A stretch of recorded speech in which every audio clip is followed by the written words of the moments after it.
$3.93 million. That is what it cost to build the new Cass Technical High School on 2nd Avenue in Detroit in 1922. 8 stories of Collegiate Gothic architecture, 3 gymnasiums, multiple swimming pools, a foundry, a machine shop, and a concert hall. It was the most ambitious public high school ever built in Michigan. Detroit's best and brightest competed for a seat inside it. Diana Ross went here. Lily Tomlin went here. Jack White went here. John DeLorean, who built the car from Back to the Future, went here. When the school moved into a new building next door in 2005, nobody took anything with them. Musical instruments sat in the band room. Computers sat on desks. Books sat open in the library. 3 years later, arsonists set it on fire. 3 years after that, they tore it down. This is not just a story about a school. It is a story about a city that built something extraordinary, produced extraordinary people, and then walked away and left the door open. In 1907, Detroit was a city on the cusp of an industrial explosion, yet its educational system was built for a different era. The city had only 4 high schools, just 35% of teenagers graduated, and a mere 10% of those went on to college. As factories began demanding specialized mechanical skills, School Board Superintendent Wales C. Martindale sought a solution. After traveling to Europe to study progressive vocational schools, Martindale returned, convinced that Detroit needed a dedicated technical program. Alongside Benjamin F. Comfort, the principal of Cass Union School, he argued that practical training would keep working-class boys in school and secure their futures. On September 9, 1907, Cass Technical School opened with just 110 students on the 3rd floor of the aging Cass Union School. The demand was immediate. Within 2 years, enrollment soared to 700. Even a devastating fire on November 16, 1909, which gutted most of the original building, could not halt the momentum. Classes simply resumed in a surviving wing and a nearby rented church. This was not an academic retreat, but an economic engine. Comfort aligned the curriculum directly with Detroit's industrial giants. Employers toured the classrooms, helped shape the coursework, and paid students for their hours in the school shops. By 1918, the demand for this skilled labor was so overwhelming and the classrooms so crowded that administrators began pushing students directly into waiting factory jobs after just 2 years of training. To meet this massive industrial momentum, Detroit's school board planned something far grander than a trade school. The architects Malcolmson and Higginbotham, working with the engineering firm of Albert Kahn, designed a structure meant as a civic monument rather than an ordinary schoolhouse. Construction began in 1916, and the cornerstone was laid in 1917. Though the austerity of World War I delayed the project, the massive Collegiate Gothic building finally opened on 2nd Avenue in September 1922. The construction cost reached $3.93 million, roughly $50 million in present-day terms. For that investment, Detroit built an 8-story red brick fortress in Midtown. Inside, the facilities were vast and highly specialized. There were 48 classrooms, 2 libraries, a 3,000-seat auditorium, and a cafeteria. But the true marvel lay in the technical spaces. The school housed 3 gymnasiums, multiple swimming pools, a fully operational foundry, a machine shop, chemistry and physics labs, a printing press room, a radio station, and even dedicated rooms for harp instruction. Connecting the main building to the High School of Commerce was the Victory Memorial Arch, dedicated on January 31, 1922. It stood as a physical bridge and a memorial to the Detroit students who had died in World War I, bearing the inscription that read, "Victory Memorial, Great World War, from 1917 to 1919. Although built for 3,600 students, the building was instantly packed. Hallways were crowded, evening classes expanded its daily use, and a waiting list of 200 students formed quickly. The school occupied such a permanent place in Detroit's physical footprint that when the Fisher Freeway was planned in the 1960s, engineers curved the route of Interstate 75 into an S-curve to avoid taking the campus. Decades later, alumnus Jack White recalled that entering the school at 14 felt like suddenly going to Harvard.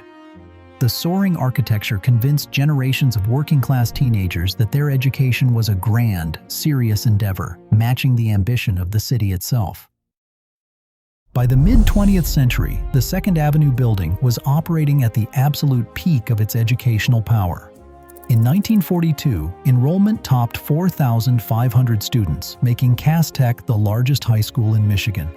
Over 83 years, more than 50,000 graduates would pass through these hallways, carrying Detroit's civic ambition into the wider world.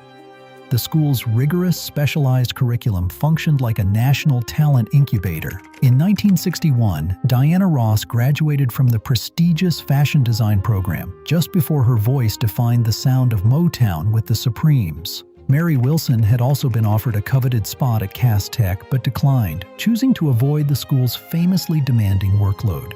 The classrooms demanded academic excellence. Evangeline Land Lindbergh, mother of the aviator Charles Lindbergh, taught chemistry here for 20 years. Down the hall, the music department built legacies of its own. A harp program established in the 1920s persisted for a full century, while a prolific jazz pipeline trained future legends Kenny Burrell, Donald Byrd, Regina Carter, and Kenny Garrett. The cultural output of this single public high school was staggering.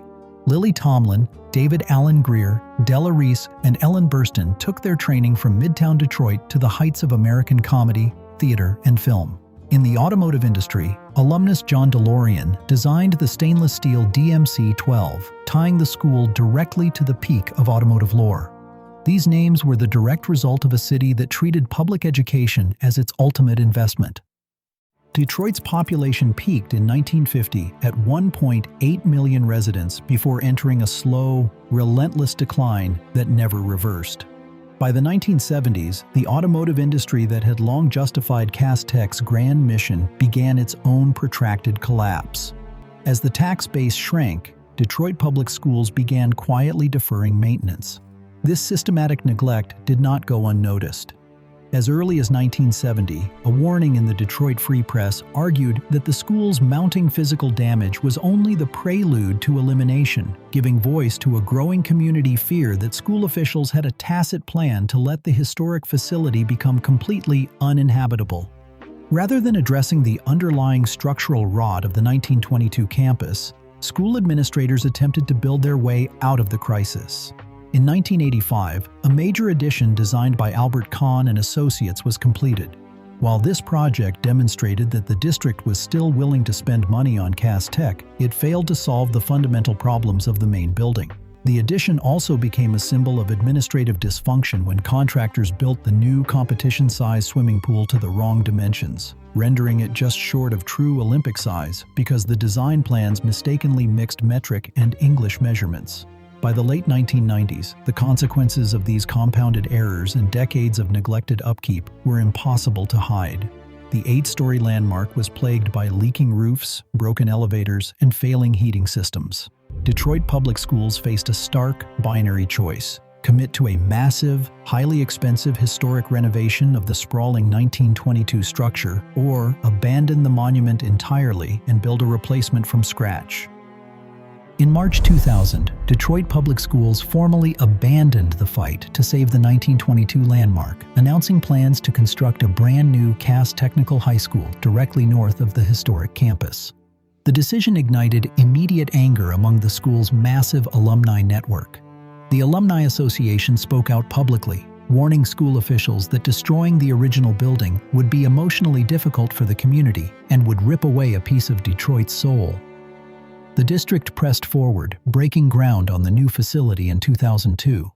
The project cost a staggering $127 million, making it the third most expensive high school ever built in the United States at that time. The new building occupied a 404,000 square foot footprint designed to replace the crumbling historic structure with modern classrooms and a state-of-the-art 1,100-seat auditorium.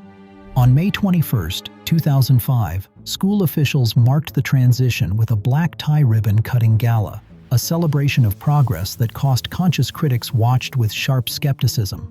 When classes resumed, students and teachers moved only 50 yards north to their new home. This incredibly short physical distance made the break with the past feel painfully intimate. From their new, modern desks, students looked out the windows to see the grand, silent tower of their old school, empty and waiting for whatever came next. The move 50 yards north left the original campus quiet, but far from empty.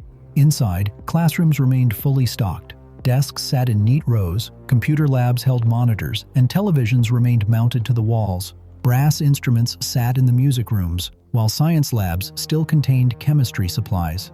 Shelves held decades of yearbooks, trophies, and open textbooks. At 831,000 square feet, composed of 100,000 tons of red brick, the silent tower on 2nd Avenue became a stranded archive of public assets. While school officials initially planned a salvage operation, administrative delays ruined the opportunity. A Detroit urban exploration photographer noted that as months of inaction passed, exposure to weather and scrap thieves destroyed any remaining salvage value, leaving millions of dollars in functional school property to rot. The state of the interior stands as an incriminating record of municipal neglect. It raises a difficult question of institutional accountability. Who authorized an exit so incomplete that libraries, records, and musical instruments were simply left behind? The failure to secure these taxpayer-funded resources suggests that the system had already surrendered the building before the doors were even locked. In April 2007, the Cass Tech Alumni Association presented a plan to reclaim the historic landmark. Their proposal detailed a multi-use cultural center aiming to convert the classrooms into art galleries, music studios, residential lofts, and public performance spaces. It was an effort to translate the building's legacy into a viable anchor for Midtown's future, proving the old fortress could still serve Detroit. That hope vanished 3 months later. On July 30th, 2007, during the week of Cass Tech's 100th anniversary, 3 scrap metal thieves entered the building to strip copper piping. Using a propane torch to cut through the plumbing in a first-floor office, they triggered a massive 3-alarm fire. The blaze swept through the utility shafts and upper floors. It took hours for Detroit firefighters to contain the flames. 1 woman inside died, her companion was severely injured, and 3 firefighters sustained injuries battling the heat. The fire effectively ended the alumni redevelopment effort. The disaster accelerated the building's physical decay, making the neglect irreversible. With the windows shattered and the interior heavily charred, the structure lay completely exposed to water, snow, and wind. The grand Gothic arched entryways, once the proud threshold for Detroit's brightest students, became makeshift shelters for the city's homeless population. The speed at which prestige turned into total abandonment shocked the community. Soon, raw video of the decaying interior began circulating on YouTube. The footage of water dripping through blackened libraries, ruined classrooms, and vandalized hallways spread from local news to national platforms. To the rest of the country, the ruined shell of Cass Tech became the defining visual metaphor for Detroit's municipal collapse. On December 7, 2009, emergency financial manager Robert Bobb signed the building's death warrant. He announced a $33 million demolition program targeting 14 vacant school structures, framing the policy with a stark decree. Vacant schools across Detroit have been blights on the community and safety hazards for far too long. To the administration, the monument was no longer an incubator of genius. It was a liability to be cleared. The wrecking crews arrived 1 year later. In December 2010, the physical dismantling began. They started with the 1985 edition, chewing through the concrete that housed the mismeasured swimming pool before tearing through the auditorium. While the high-reach excavators systematically dismantled the structure, a slow-moving federal bureaucracy produced a final, tragic contradiction. On March 29, 2011, the United States government officially added the 1922 Cass Technical High School building to the National Register of Historic Places. The landmark status, meant to honor and protect, arrived too late to stop the machinery. With preservation protections rendered legally meaningless, the demolition crews pressed forward. They saved the grand 2nd Avenue facade for last, peeling back the red brick, the limestone ornaments, and the Gothic arches until nothing was left but dust and open air. On August 4, 2011, the old Cass Tech officially disappeared from the Detroit skyline. Today, the old school's footprint is just an unmarked field, But its absence is a heavy presence. When a city demolishes its grandest monument to public education, it erases the physical proof of its own promise. Detroit's survival and Cass Tech's story remain inseparable, a quiet warning of how easily civic faith can be undone. Share your memories of Cass Tech below.